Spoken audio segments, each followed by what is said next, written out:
Welcome back to our workshop. This is module 2, what is a lichen species? So now that I've talked about just how complex lichens as a holobiont can be, how do we actually talk about them? How do we talk about different species? How do we talk about different individuals when each one is so complex? This is how we do it. So when we refer to a lichen species, we are referring to the main fungal partner.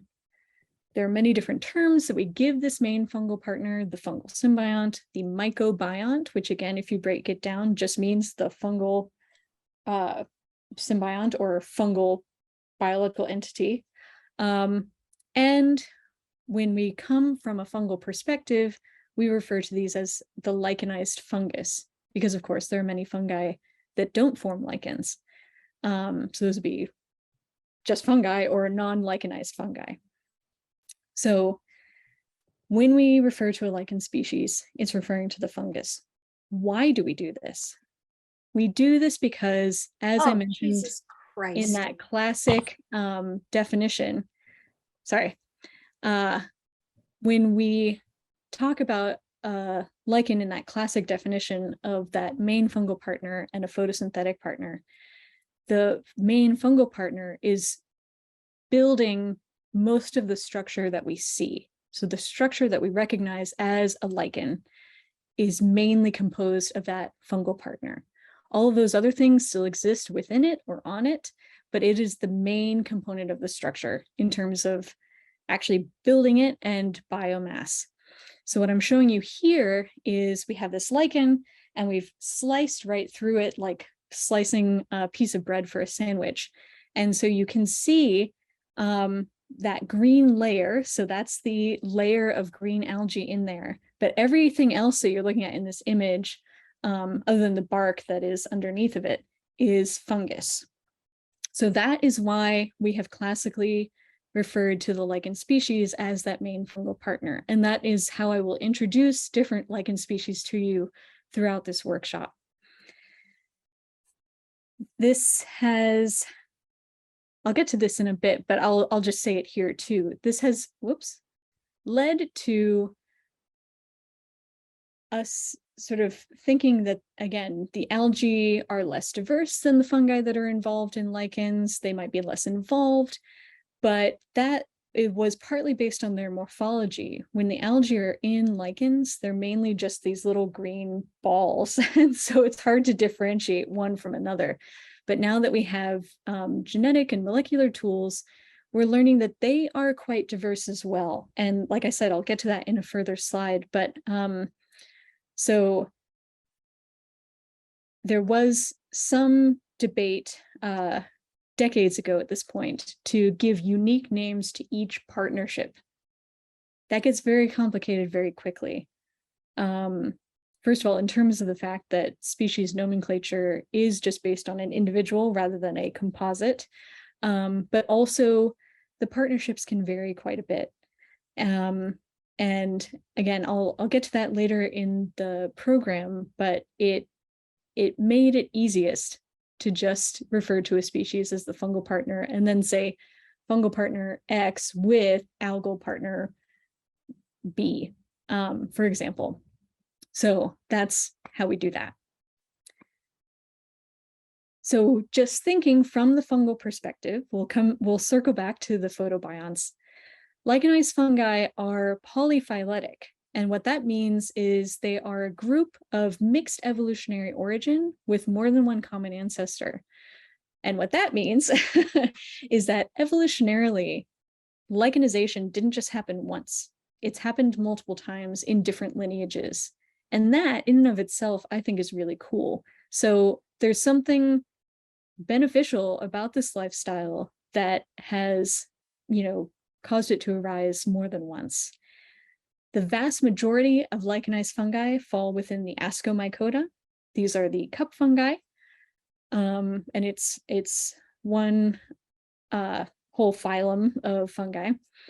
But there are some lichenized basidiomycetes as well. And I mean filamentous basidiomycetes, not just the recently discovered basidiomycete yeasts that are also in some of these.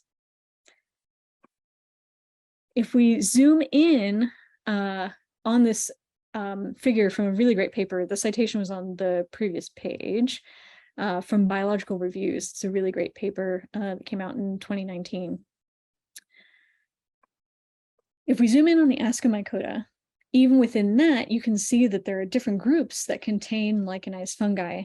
A few of them, including the Lichenoromycetes, are all lichenized. So the lichen lifestyle is the pink squares, second in from the left.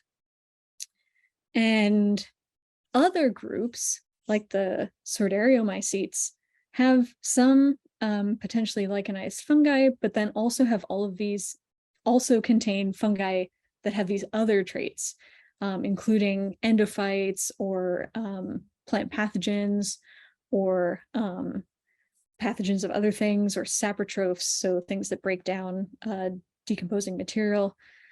And so that is also interesting. So some of these, a whole group has specialized to become lichenized, and some only sort of a subgroup within that group has specialized to become lichenized. Like I mentioned, Lichenoromycetes is an example of a group that is all lichenized. And these are just some examples of the diversity within the group Lichenoromycetes. And I'm going to use another figure from, actually, I think from this paper where I'm showing you this diversity of Lichenoromycetes that looks at the photobiont associations. So just within this group, so not even looking at the full diversity of lichenized fungi, we see this. This is a very complicated slide, so I'll break it down for you. What we're looking at is a phylogeny, so a tree of relationships based on genetic markers of these fungi within Lichenoromycetes. These colorful bubbles are what I want to draw your attention to because they refer to different groups of photobionts. And I'll introduce a few of them individually afterwards, but so we have some green algae, that's a lot of these green bubbles. Another green algae, even though it's in orange, is Trentipolia. We have cyanobacterial associations in, I think, the light and the dark blue. And then, of course, we have some examples of this multi-partner relationships where you have these sort of bubbles within bubbles. And then there are some other ones as well. But just to show the point I was making earlier on that sort of sandwich slide is, even within this one group of lichenized fungi, there's a huge diversity of associations with different kinds of photosynthetic partners. So let's get to know some of those photosynthetic partners, aka photobiont. I've already thrown around a couple terms for that. But yes, so photosynthetic partner or photobiont. This is the primary partner within the lichen symbiosis that performs photosynthesis. Generally, this is green algae, sometimes cyanobacteria, very sometimes brown algae.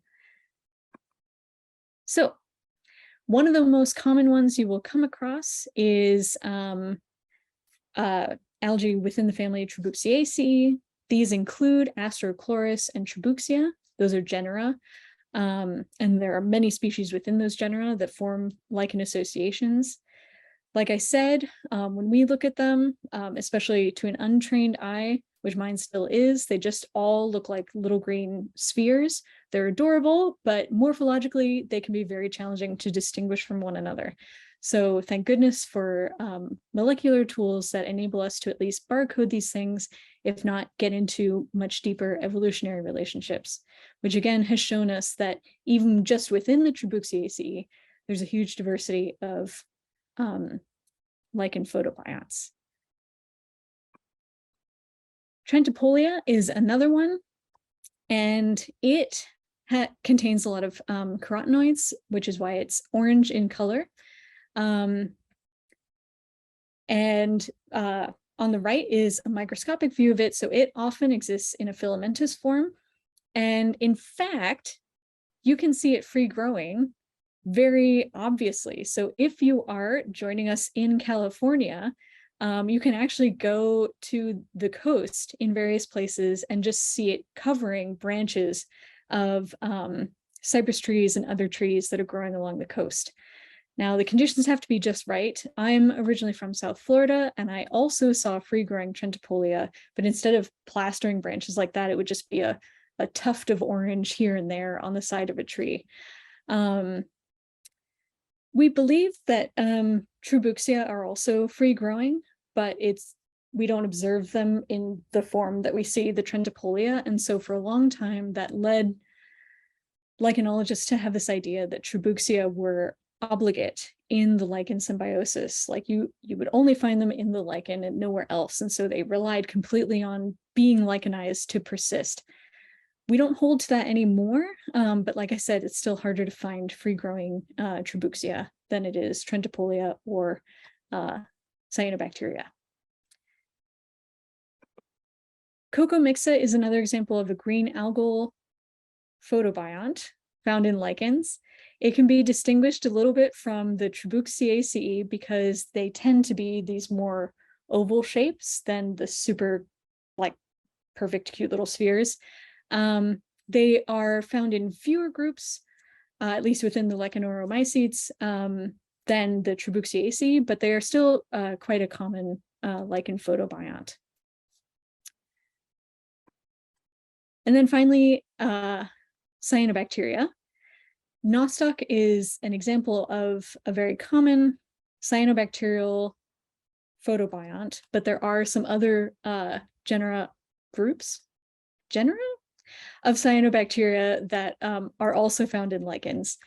So on the left, I have a picture of free-growing nostoc, and so they can form these actual they themselves can form these three-dimensional structures that almost could be confused for a lichen, and very, very gelatinous. Then on the right is a microscopic, so super zoomed in image of these little chains of cells, and you can see that some of the cells are a bit larger than the others, and these are what are called the heterocysts. So one thing that's really cool about cyanobacteria is they can fix atmospheric nitrogen, and they do that in these heterocysts. And the reason they do it in those and not just across the cells is the process of nitrogen fixation and the process of photosynthesis require different conditions. And so that's why they have these specialized cells. And I think that is so fascinating that they have found this way to sort of compartmentalize these different activities. And that is another reason why lichens that have both partners actually form those cephalodia, because the nitrogen fixation function requires a slightly different condition than the photosynthesis. And so that's why they have the cyanobacteria in these sort of specialized compartments. And so when a lichen has both partners, so a green algae and a cyanobacteria, they have that because the cyanobacteria can contribute this additional function of nitrogen fixation. So you don't have to, get nitrogen from your environment. One of your partners is providing that for you. So really, really cool.